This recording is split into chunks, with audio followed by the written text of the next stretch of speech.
Don't sit under the apple tree. So when you think of Somerset, the chances are you think of cider. And there's one family that's been making it for over 100 years, Thatchers.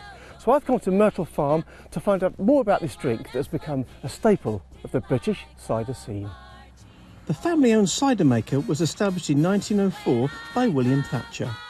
The company has remained within the family, with fourth-generation member Martin Thatcher currently at its helm.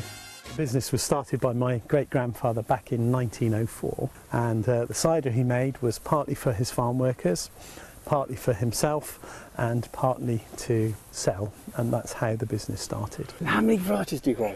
We've got 458 different varieties on this farm. Yeah. Has it been a good year this year? Been a fantastic year.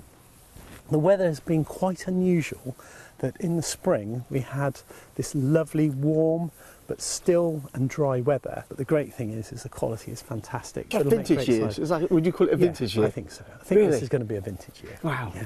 And of course then, every Friday at 12:30 we have to taste it all. Oh, of course you do. Do you get taxis home? I live on site, so I can walk. I will meet Martin later in the pub. But first I have to earn that pint. Turn that on. Yeah. That means we can move the shaker. Right. And we've got a control panel here. Right. It's got all the labels on it. And they trust you now, obviously. Yeah, I hope so. Open her up. Yeah.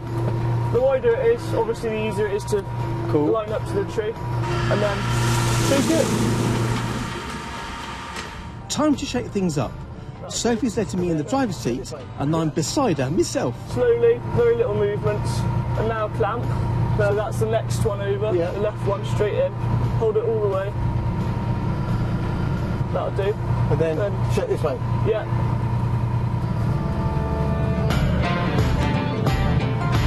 You're a natural. No, I wouldn't say that.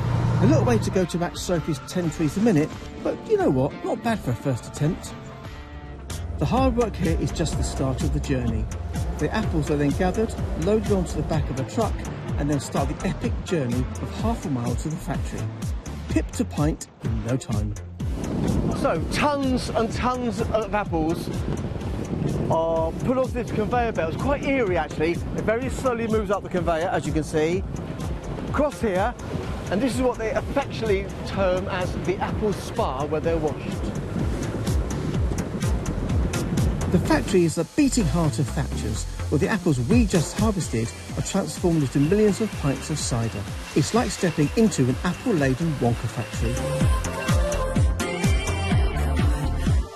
I'm chatting with Richard, the head cider maker. What a fantastic place. It's a wonderful thing in there. This is our canning hall at Thatchers.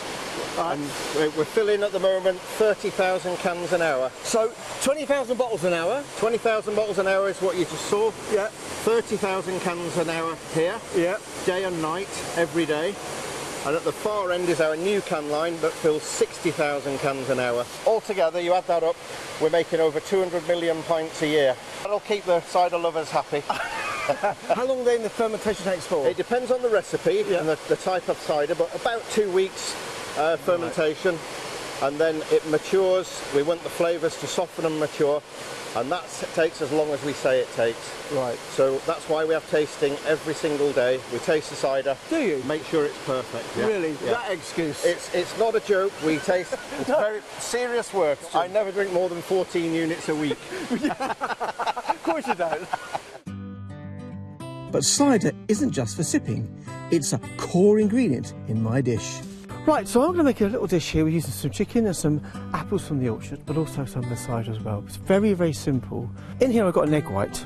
To that I'm going to add 1 tablespoon of corn flour, and what that does is it just coats the meat. So all you do is whisk up your egg white with pepper, some salt, and a little touch of oil. Add the chicken to the mix.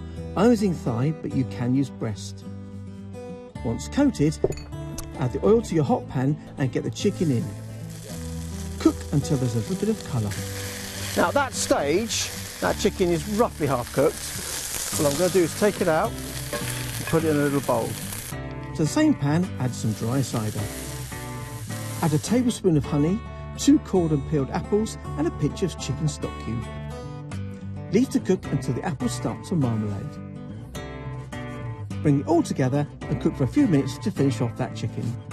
Add 2 knobs of butter and the sauce will naturally start to thicken.